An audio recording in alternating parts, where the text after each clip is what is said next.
देश में लगातार फैल रहे कोरोना संक्रमण के बीच देहरादून में लोगों के लिए राहत भरी खबर सामने आई। दरअसल देहरादून में लगातार कोरोना संक्रमित मरीजों में इजाफा हो रहा है। ऐसे में आरटीपीसीआर टेस्टिंग के लिए लोगों की बढ़ती संख्या को देखते हुए आरटीपीसीआर की टेस्टिंग को बढ़ा दिया गया है।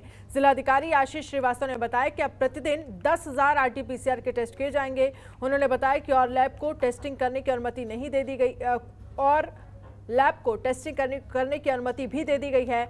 लोगों की सहूलियत को देखते हुए जिला प्रशासन हर संभव प्रयास कर रहा है। जिलाधिकारी ने बताया कि पहले 8,000 टेस्टिंग प्रतिदिन की जा रही थी, जिसे बढ़ाकर 10,000 कर दिया गया है।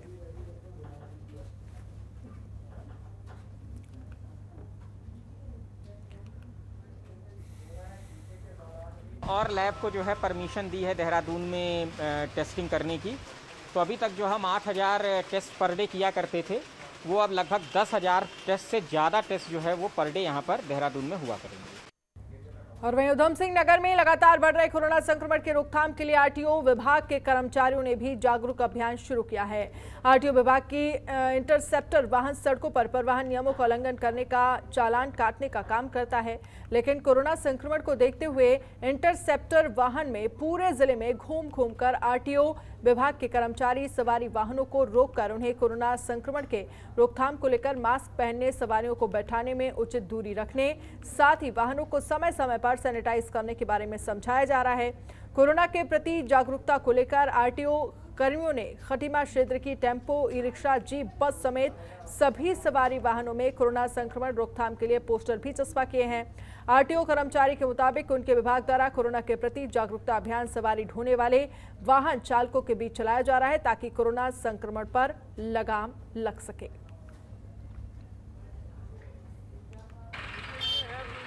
रोकने के लिए हम जितनी भी ये सवारी गाड़ियाँ हैं, पौधे हुए, उसमें हम सब लोगों को जागरूक करें इस चीज़ के लिए जो संक्रमण फैल रहा है उसको रोकथाम के लिए ये व्यवस्था कर रहे हैं। कोरोना महामारी के चलते आस्था पर ठेस पहुंच रही है। पिथौरागढ़ के बीड़ ग्राम में 26 और 27 अप्रैल को होने वाले चैतौल पर्व का आयोजन इस बार नहीं होगा, जिसको लेकर 22 गांव के लोगों और पुजारियों ने सामूहिक चर्चा की। सभी की सहमति से देवखली में इसका निर्णय लिया गया। सहमति बनी कि कोरोना संक्रमण को देखते हुए चैतौल पर्व इस साल नहीं मनाया जाएगा। आपको बता दें कि चैतौल पर्व देवताओं को भटौली देने का ही स्वरूप होता है। ये पर्व बड़े धूमधाम से मनाया जाता था। मां भगवती को भटौला बाबा देव सलसमेत के प्रतीक के तौर पर चैतौल की छात बिड़ गांव से बनाकर 2 दिनों में 22 गांवों में जाकर इस पर्व को बड़ी भव्यता से मनाया जाता था। ये पर्व यहाँ के सभी जनमानस के लिए एक देव पर्व और आस्था का प्रतीक है, जो कोरोना की वजह से नहीं मनाया जाएगा।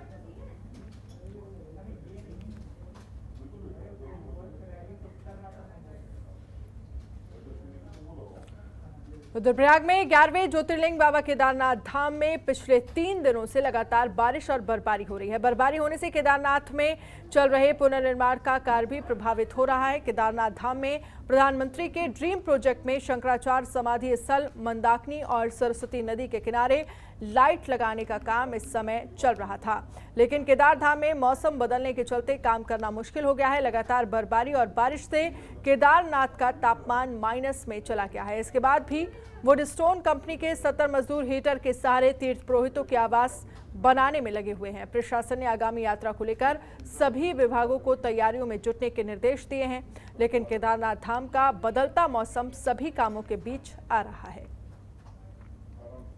केदारनाथ धाम में पिछले 4 दिन से लगातार बारिश और बर्फबारी हो रही है, जिससे केदारनाथ का जो टेम्परेचर है वो माइनस में पहुंच गया है। अभी हमारे वुडस्टोन कंस्ट्रक्शंस के केदारनाथ में 60 से 70 लोग लगभग काम कर रहे हैं, जिसमें आदि गुरु शंकराचार्य की समाधि पे काम होना था और घाट पे लाइटिंग का काम थोड़ा सा हमारा बचा हुआ है और वो भी हम जल्दी पूरा कर रहे थे, लेकिन उसके लिए जिस तरह से घाट पे लाइटिंग का काम होना था उसके लिए बाहर से हमारे को एक्सपर्ट चाहिए थे। तो ऐसे ठंडे इन्वायरमेंट में वो यहाँ पर आ नहीं पा रहे हैं और तीर्थ पुरोहित का जो भवनों का निर्माण कार्य है वो अभी चल रहा है। उसको हम ऐसे मौसम में भी कर रहे हैं क्योंकि वो अंदर का काम है। उत्तराखंड में कोरोना के बढ़ते संक्रमण को देखते हुए शुक्रवार को मंडल मुख्यालय पौड़ी में भी जरूरी सेवाओं को छोड़कर अधिकतर सरकारी कार्यालय बंद रहे। कल ही प्रदेश सरकार द्वारा निर्णय लिया गया था कि शुक्रवार से ही 3 दिनों तक सभी सरकारी कार्यालयों को बंद रखा जाएगा और कार्यालयों में सैनिटाइजेशन का काम किया जाएगा, जिसके बाद नगर पालिका परिषद द्वारा बाजार के साथ कुछ कार्यालयों में ही सैनिटाइजेशन का काम किया जा सका है। आपको बता दें कि पौड़ी जिले में सभी पिछले 3 दिनों से लगातार 200 से याद कोरोना के मरीज 200 से भी ज्यादा कोरोना के मरीज सामने आ रहे हैं, जिसको देखते हुए जिला प्रशासन द्वारा अब सख्ती से कोविड गाइडलाइन का पालन करवाया जा रहा है।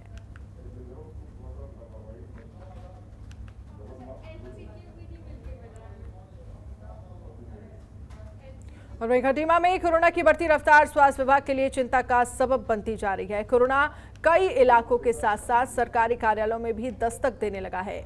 Almora urban cooperative bank manager के कोरोना संक्रमित निकलने के बाद बैंक कर्मियों में हड़कंप है। मैनेजर को आइसोलेट कर दिया गया है, साथ ही पूरे बैंक स्टाफ की कोरोना RT-PCR जांच की गई। खटीमा के कोरोना नोडल अधिकारी डॉक्टर VP सिंह के अनुसार संक्रमण को फैलने से रोका जा सके, इसकी पूरी तैयारी है। स्वास्थ्य विभाग कोरोना संक्रमण रोकथाम को लेकर पूरी तरह से अलर्ट पर बना हुआ है।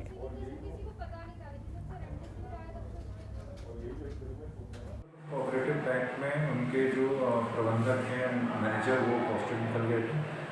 इसकी वजह से हमने जितने भी लोग उनके कर्मचारी थे उन सबका RT-PCR और रैपिड टेस्ट कराया है और जब तक रैपिड की रिपोर्ट नहीं आती तब तक के लिए बैंक को अग्रिम कार्रवाई तक बंद। उत्तरकाशी में लोकप्रिय विधायक गोपाल रावत का शुक्रवार को केदार घाट पर पूरी विधि विधान के साथ अंतिम संस्कार हुआ, जिसके दौरान लोगों की आंखें नम हो गई। गंगोत्री विधायक गोपाल रावत का गुरुवार को देहरादून में इलाज के दौरान निधन हो गया था। वो कैंसर से पीड़ित थे और बीते दिसंबर महीने से उनका इलाज चल रहा था। उनके निधन की खबर से जिले में शोक की लहर फैल गई है।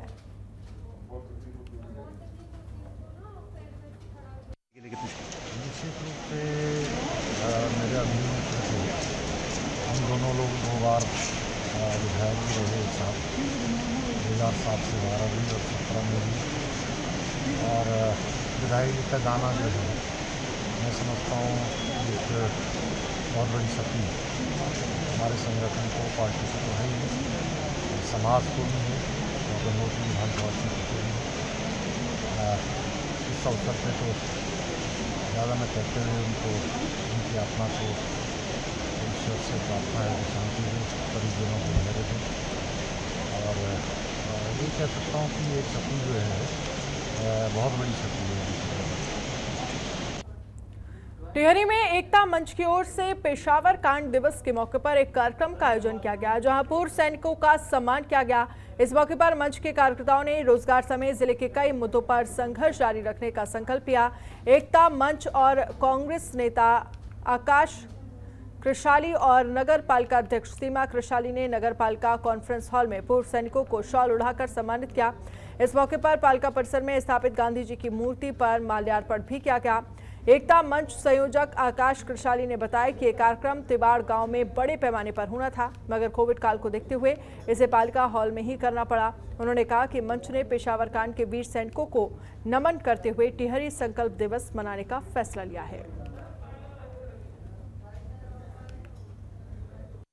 कि मेरे फैमिली से मेरे छोटे दादाजी, मेरे दोनों चाचा जी और पापा जी और मान्य कृषाल जी के दादाजी और परदादाजी भी आर्मी से रहे, तो कहीं ना कहीं हमारे खून में भी ये जज्बा है। और भी इतनी सारी जॉब है, लेकिन जो सम्मानित सर्विस होती है आर्मी की, जब ट्रक्स हमारे सामने आते हैं तो नई नई जो पौधे, नए नए बच्चे रहते हैं, उसमें थोड़ा सा मन में खौफ भी रहता है कि जब ये लोग बॉर्डर पे जाते हैं तो बड़ी मासूम से, बल्कि हम आज भी आ रहे थे, कम से कम 3-4 ट्रक हमारे सामने और गाड़ियाँ थी। जो नए बच्चे हैं, डर भी लगता है थोड़ा सा, क्योंकि ये थोड़ा सा खतरा भी रहता है वहाँ पे। तो बड़ी औरतों का मन है, थोड़ा सा वीकनेस भी रहती है शरीर में कि बड़े नाजुक से बच्चे कैसे करेंगे, लेकिन कहीं ना कहीं जरूरी भी है, क्योंकि हर कोई हमारे देश में तभी सुरक्षित है जब हमारी आर्मी बॉर्डरों पे है। पौड़ी जिले में आपराधिक गतिविधियों को रोकने के लिए जनपद के शहरी क्षेत्रों में सीसीटीवी कैमरों की संख्या बढ़ा दी गई है। पौड़ी जिले के एसएसपी पी रेणुका देवी ने जानकारी देते हुए बताया कि जिन शहरों में सीसीटीवी कैमरों की संख्या कम थी, वहां पर सीसीटीवी कैमरों की संख्या बढ़ा दी गई है, जिससे पुलिस को आपराधिक गतिविधियों पर निगरानी रखने के लिए आसानी होगी। पौड़ी शहर में लंबे समय से सीसीटीवी कैमरे खराब चल रहे थे, जिन्हें एसएसपी रेणुका देवी के निर्देशों के बाद बदलकर नए कैमरे लगा दिए गए हैं। साथ ही शहर में 2 नए कैमरों को भी लगाया गया है। अब 12 कैमरों की मदद से पुलिस पूरे शहर की निगरानी करेगी।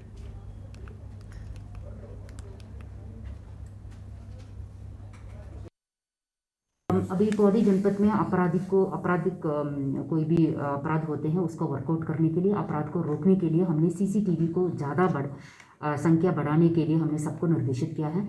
और कहाँ पर सीसीटीवी खराब हैं और कुछ मीटिंग्स करके पब्लिक को भी हम उनको मोटिवेट कर रहे हैं, आप लोग ज़्यादा सीसीटीवी कैमराज अपना उसमें लगाइए।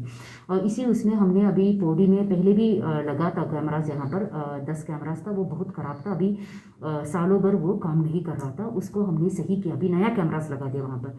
सो अभी हमने पौड़ी में 12 कैमराज लगाया था, इससे हमको बहुत अच्छा एक क्राइम कंट्रोल में, बाकी यहाँ पर सुपरविजन में एक अच्छा मदद हमको मिल रहा है।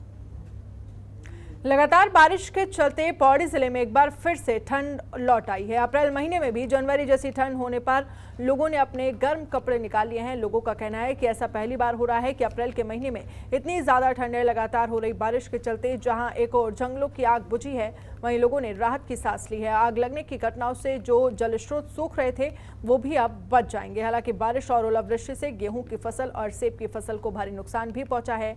यहाँ के लोगों ने सरकार से मांग की है कि बारिश से हुए नुकसान का आकलन किया जाना चाहिए और खराब फसल की भरपाई होनी चाहिए।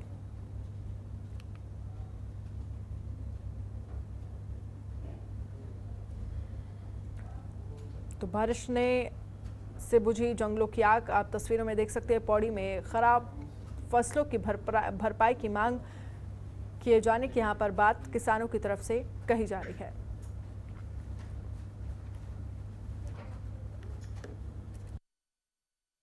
सुबह शाम अत्यधिक ठंड हो गई है। मैंने भी जैकेट पहनी हुई है और आम सभी लोगों ने ठंड की वजह से, बहुत ज़्यादा ठंड होने की वजह से सुबह शाम गर्म कपड़े निकाल गए। पर दूसरी तरफ फसल का नुकसान हो गया है।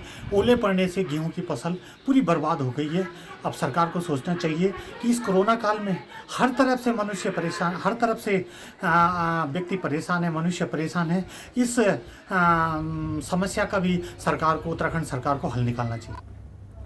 और उत्तराखंड की खबरों में फिलहाल इतना ही। देश दुनिया की तमाम बड़ी खबरों के लिए आप देखते रहिए जनतंत्र टीवी। नमस्कार।